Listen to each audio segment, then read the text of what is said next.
साथियों, आज मैं वीरापासी के जीवन के परिचय में उनकी वीरता की गाथा के बारे में बताना चाहता हूं। मैं डॉक्टर डी.एन. बॉब समाज के जितने भी उत्कृष्ट वीर योद्धा महान हस्तियां हैं उनके बारे में आप लोगों को एक जीवन परिचय और संघर्ष के बारे में बताना चाहता हूं कि उत्तर प्रदेश की धरती, रायबरेली की धरती में आज से लगभग 200 वर्ष पूर्व आपके क्रांतिकारी तो पैदा हुए थे।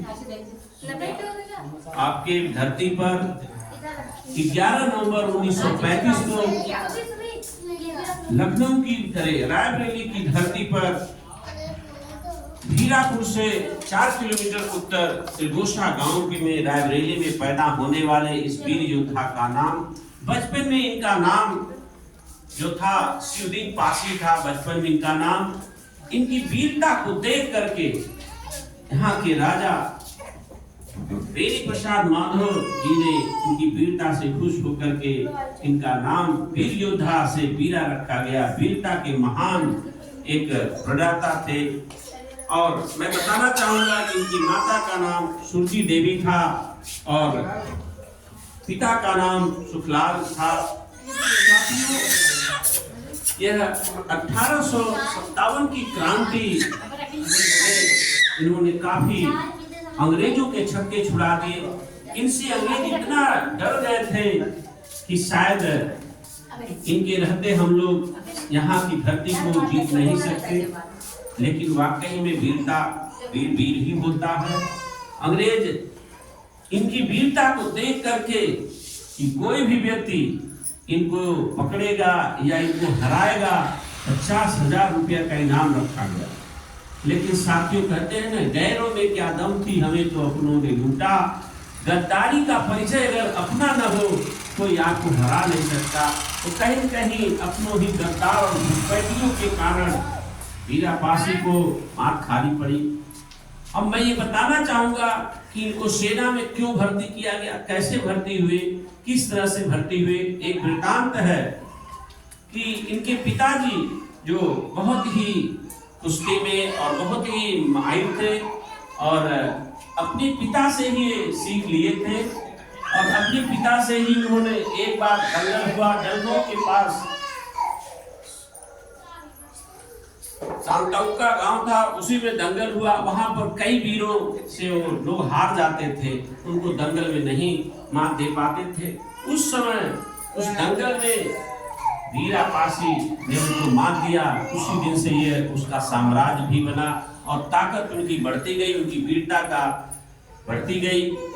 एक बार राजा माधव बेनी प्रसाद उनके गांव की तरफ जा रहे थे, तो उनको देख करके वीरापासी ने कहा, मुझे अपनी सेना में भर्ती कर लीजिए। राजा ने उनको नजरअंदाज करते हुए कहा कि सेना में ऐसे नहीं भर्ती होगा, वीरता चाहिए, ताकत चाहिए। उन्होंने कहा कि नहीं, मुझे भर्ती होना है। तभी वो राजा आगे बढ़ गए तो उन्होंने हुंकार भरी कि हमें भर्ती होना है। तो राजा माधव बेनी जी रुके, कहे कि एक शर्त है, अगर मेरी शर्त मानोगे तो मैं तुम्हें सेनापति या सेना में भर्ती कर लूंगा। कहा, मेरा घूसा अगर सीने में तुम बर्दाश्त कर सकते हो तो मैं तुम्हें सेना में भर्ती कर लूंगा। उन्होंने कहा मंजूर है। उन्होंने घूसा मारा लेकिन वो टस से मस नहीं हुए। तो राजा माधव बेनी माधव बड़े खुश हुए कि यह वीरता इसकी वाकई में है।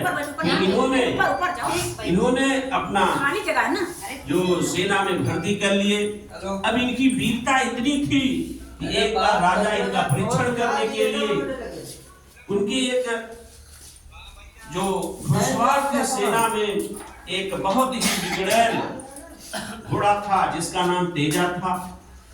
और उन्होंने कहा कि अगर तेजा से तुम जीत गए तब तुम्हें अपने सेना में भर्ती कंप्लीट रूप से, मतलब पूर्ण रूप से कर दूंगा। अब इतना बिगड़ैल घोड़ा था कि सारे लोग उससे हार जाते थे, फिर भी वहां पर इस वीरता को दिखाते हुए उन्होंने बिगड़ैल घोड़ा को किसी तरह उससे युद्ध में उससे जीत गए और घोड़ा परास्त हुआ। तभी से उनको वीरता पर उनको संदेह नहीं था। लेकिन सबसे बड़ी बात थी, वीरता के साथ सबसे बड़ी वीरता जो होती है वह वफादारी की। आज लोग बेवफाई करके धोखा देके चले जाते हैं, लेकिन उन्होंने वीरता के कारण साथ साथ वफादारी उन्होंने निभाया। इनको सेनापति कैसे बनाए राजा बेनी माधव जी?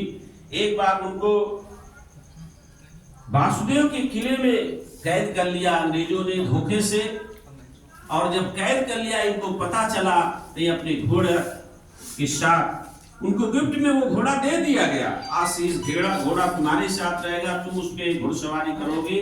तो वही घोड़ा जो था उसी के साथ ये गए और वहां से राजा को छुड़ा लाए। तभी से उन्होंने राजा ने उनको अपना सेनापति बनाया। एक बार और इन्हीं इसी तरह राजा में बेनी माधव को धोखे से लोगों ने कैप्चर कर लिया, तब भी इन्होंने छुड़ा के लाए। इस तरह से उसकी वीरता से इतने प्रभावित हो गए थे कि उन्हें वीरता के कारण उनका नाम वीरापासी पड़ा। साथियों, ये छोटा सा जो बेसिक इतिहास है, तो तलवार चलाने में माहिर थे, भाला में भी माहिर थे और तीरंदाजी में भी माहिर थे। बहुत सारी चीजें उनके कूट के भरी थी।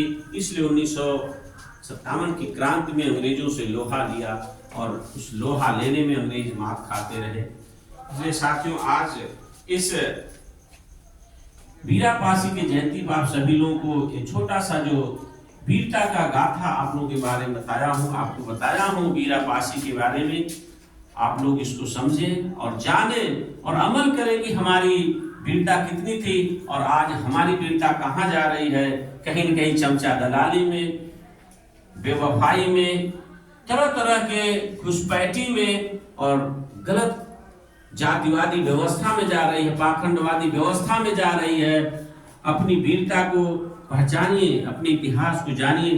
जो इतिहास नहीं जानता वह गुलाम हो जाता है एक दिन। इसलिए गुलामी की जंजीर, मानसिक भी गुलाम होता, शारीरिक गुलामी से तो बचा जा सकता है, लेकिन मानसिक गुलामी अगर हो गई उसे नहीं निकाला जा सकता। इस गुलामी से बचने के लिए